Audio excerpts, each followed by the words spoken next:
آیت نمبر 21 وقال الذی اشتراہ من مصر لامرأتہ اکرمی مثواہ،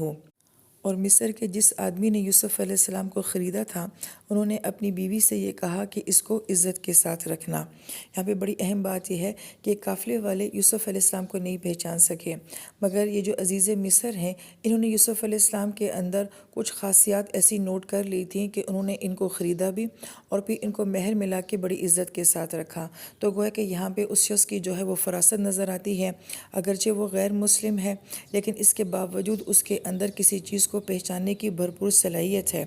اور پھر اس کے بعد جب اپنی بیوی سے وہ یہ کہتے ہیں کہ اکرمی مثواہ، تو مثواہ کا لفظ عموماً ایسے گھروں کے لیے آتا ہے جو کہ انسان کو وراثت میں ملتے ہیں۔ تو گویا کہ یہاں پہ یہ کہا جا رہا ہے کہ یوسف علیہ السلام کو ہر طرح کی وہ سہولت دینا جیسے کہ ہم اپنی اولاد کو دیتے ہیں یا انسان کو اپنے وراثتی گھروں میں جو ہے وہ ملتی ہے۔ اور پھر اس کے بعد آگے فرمایا عسیٰ ان ینفعنا او نتخذہ ولدا، مجھے ایسا لگتا ہے کہ یہ ہمیں فائدہ پہنچائے گا یا پھر ہم اسے اپنا بیٹا بنا لیں گے۔ دو چیزیں یہاں پہ وہ کہہ رہا ہے، ایک تو یہ کہ ظاہری بات ہے محل ہے اور محل کے اندر کے کتنے حالات ہوتے ہیں اور کتنے معاملات ہوتے ہیں۔ تو جب ہم تفسیر پڑھتے ہیں تو ہمیں سمجھ آتی ہے کہ بعد وہ یہ سمجھ گئے تھے کہ انہیں یوسف علیہ السلام میں ایک سمجھداری اور ایک میچوریشن جو ہے وہ نظر آ رہی تھی جو کہ محل کے اندر کے معاملات کو ڈیل کرنے کے لیے ان کے لیے بہت اہم تھی، لہٰذا انہوں نے کہا کہ یہ ہمیں ہو سکتا ہے کہ محل کے اندر کے معاملات کے لیے بہت نفع دیں۔ اور دوسری بات جو کہی تو ہو سکتا ہے یہ دونوں میاں بیوی جو ہیں وہ بے اولاد ہوں، تو انہوں نے کہا کہ اتنا قابل یہ بچہ ہے تو اس کو ہم اپنی اولاد بنا لیں گے۔ تو گویا کہ ان ساری باتوں میں عزیز مصر کی جو فراست ہے اور اس کا جو صحیح فیصلہ ہے وہ نظر آ رہا ہے۔ پھر اللہ تعالیٰ فرماتے ہیں وَكَذَلِكَ مَكَّنَّا لِيُوسُفَ فِي الْأَرْضِ، اور اس طرح ہم نے اس سرزمین میں یوسف علیہ السلام کے قدم جما دیے۔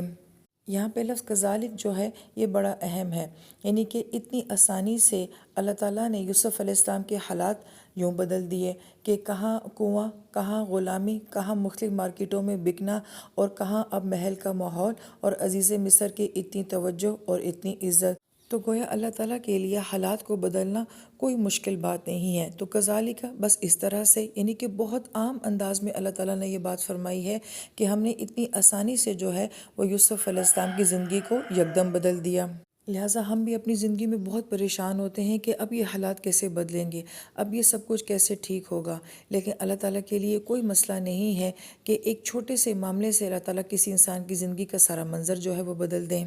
پھر اللہ تعالیٰ فرماتے ہیں وَنُعَلِّمَهُ مِن تَأْوِيلِ الْأَحَادِيثِ، اور یہ سب کچھ اس وجہ سے ہوا تاکہ ہم انہیں باتوں کا صحیح مطلب نکالنا سکھا سکیں۔ یہاں تعبیر الاحادیث کا لفظ آیا ہے جس کا مطلب ہوتا ہے کہ ماضی، حال اور مستقبل کی باتوں کو مد نظر رکھ کر حقائق کی تشخیص کرنا تاکہ آپ اس سے آنے والے وقت کو بہتر بنا سکیں۔ اور یہ لفظ یہاں پہ بہت اہم ہے کہ یوسف علیہ السلام کو جن حالات سے گزارا جا رہا ہے کہ مختلف مارکیٹوں سے جب بکتے وہ ایک محل میں آتے ہیں تو ایک محل میں بادشاہوں کا آنا جانا، وزیروں کا آنا جانا، محل کے اندر کتنے لوگ جو ہوتے ہیں وہ مختلف نوعیت کے کام کر رہے ہوتے ہیں،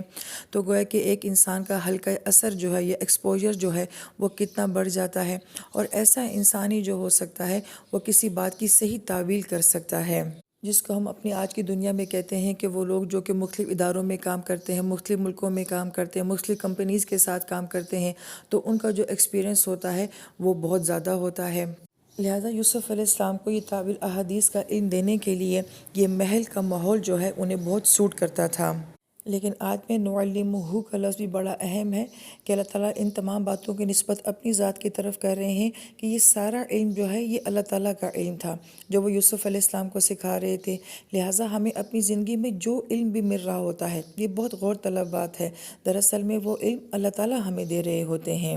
پھر اللہ تعالیٰ فرماتے ہیں واللہ غالب علی امرہ ولکن اکثر الناس لا یعلمون، اور اللہ تعالیٰ کو اپنے کام پر پورا قابو حاصل ہے لیکن بہت سے لوگ یہ نہیں جانتے۔ غالب امرہ سے کیا مراد ہے کہ ہم اپنی زندگی میں بہت ساری باتوں پہ یہ سوال کرتے ہیں کہ ایسا کیوں ہوا اور ویسا کیوں نہیں ہوا۔ ایون یہ کہ یوسف علیہ السلام کی داستان سنتے ہوئے بھی ہمارے ذہن میں بہت ساری باتیں آتی ہیں کہ ایسا کیوں نہیں ہوا، ویسا کیوں نہیں ہوا۔ تو اللہ تعالیٰ یہ فرما رہے ہیں کہ کون سا کام کب کرنا ہے، کہاں کرنا ہے، کیسے کرنا ہے، کس طرح کرنا ہے، یہ سارا معاملہ اللہ تعالیٰ کے ہاتھ میں ہے۔ لہٰذا ہم اپنی زندگی کی سٹوری کو خود سے چینج نہیں کر سکتے، ورنہ ہم میں سے ہر انسان جو ہے وہ اپنی مرضی کے مطابق اپنی زندگی کے حالات بنا لیتا، تو اللہ تعالیٰ فرماتے ہیں کہ نہیں، ایسا نہیں ہوگا، کس کے ساتھ کیا ہونا ہے، کیسا ہونا ہے، یہ محض اللہ تعالیٰ کے ہاتھ میں ہے۔ لہٰذا اس آیت کا یہ موضوع بھی ہے کہ یوسف علیہ السلام کی جس طرح سے اللہ تعالیٰ تربیت فرما رہے ہیں، تو وہ ان کو ایکسپوجر دے رہے ہیں، مختلف حالات کے ساتھ جو ہیں وہ گزار رہے ہیں۔ تو یہاں سے ہمیں اولاد کی تربیت کا یہ نقطہ بھی سمجھ آتا ہے، جو کہ ہمیں شریعت سمجھاتی ہے کہ پہلے 7 سال جو ہوتے ہیں وہ بچے کو صرف محبت دینی ہوتی ہے، اگلے 7 سال میں صرف بچے کو جو ہے وہ نظم و ضبط، ڈسپلن اور اصول جو ہیں وہ سکھانے ہوتے ہیں، اور پھر 14 سال کے بعد آپ کو اپنے بچوں کو اعتماد دینا پڑتا ہے اور دوستانہ ماحول کے ساتھ جو ہے وہ رہنا پڑتا ہے۔ تو یعقوب علیہ السلام نے آپ کو شروع میں جو محبت دی، جو توجہ دی، اب اللہ تعالیٰ جو سیکنڈ پیریڈ یوسف علیہ السلام کا ہے، وہ گویا کہ ان کو ڈسپلن سکھایا جا رہا ہے، زندگی کا نظم و ضبط سکھایا جا رہا ہے، اور پھر اس کے بعد باقی ساری زندگی جو یوسف علیہ السلام جو فیصلے کر رہے ہیں، اور وہ زبردست فیصلے کر رہے ہیں۔ لہٰذا ہمیں بھی اپنی اولادوں کو ایکسپوجر دینا پڑے گا اور انہیں اچھی تربیت دے کے باہر کے ماحول میں بھیجنا پڑے گا۔